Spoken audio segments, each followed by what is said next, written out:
మనం ఇప్పుడు ఈ వీడియోలో ఒక ఫోల్డర్ క్రియేట్ చేసుకొని దాంట్లో మనకు కావాల్సిన ఇమేజెస్ కావచ్చు, లేకుంటే వీడియోస్ కావచ్చు, దాన్ని కాపీ చేయడం ఎలా అనేది చూస్తున్నాం. సో మనం ఫైల్స్ని ఓపెన్ చేసుకుందాం. ఓపెన్ చేసుకున్న తర్వాత ఇంటర్నల్ స్టోరేజ్ అని చెప్పి ఉంది కదా, కింద క్లిక్ చేసుకుందాం. దాని తర్వాత త్రీ డాట్స్ మీద క్లిక్ చేసుకుని యాడ్ న్యూ ఫోల్డర్ అని చెప్పి ఉంది. సో ఇక్కడ నేను సంథింగ్ లైక్ బేబీ ఫొటోస్ అని చెప్పి క్రియేట్ చేసుకున్నాను.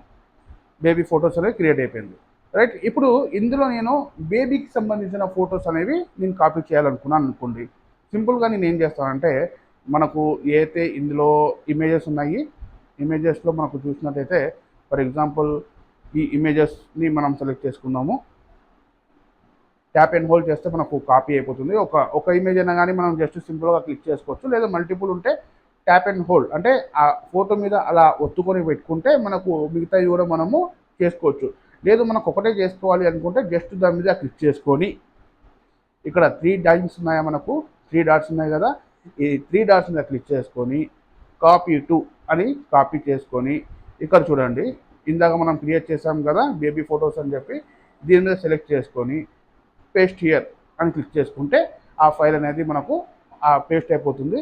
మనకు మల్టిపుల్ ఫొటోస్ ఉన్నట్టయితే, మల్టిపుల్ ఫొటోస్ కనుక మనం చేయాలి అనుకుంటే సింపుల్గా మనము ట్యాప్ అండ్ హోల్డ్ అంటే అలా ఫోటో మీద అలా ఫింగర్ పాయింట్ పెట్టుకుని అలానే పెట్టుకుంటే మనకు ఆ ఫోటో సెలెక్ట్ అవుతుంది. తర్వాత మనం మిగతా ఫోటోలు ఎన్ని ఫోటోలు ఉంటే అన్ని ఫోటోలని మనము సెలెక్ట్ చేసుకోవచ్చు అనమాట. ఇలా సెలెక్ట్ చేసుకున్న తర్వాత ఫర్ ఎగ్జాంపుల్ ఇప్పుడు 4 ఫోటోలు సెలెక్ట్ అయినాయి పైన మనం చూసినట్టయితే, సింపుల్గా మళ్ళీ త్రీ డాట్స్ మీద క్లిక్ చేసుకొని కాపీ టు అని క్లిక్ చేసి ఇక్కడ బేబీ ఫొటోస్ మీద క్లిక్ చేసుకొని కాపీ హియర్ అంటే చాలా సింపుల్గా, చాలా నీట్గా మనకు ఈ ఫొటోస్ అనేవి మన ఇంటర్నల్ స్టోరేజ్లో కాపీ అయిపోతాయి.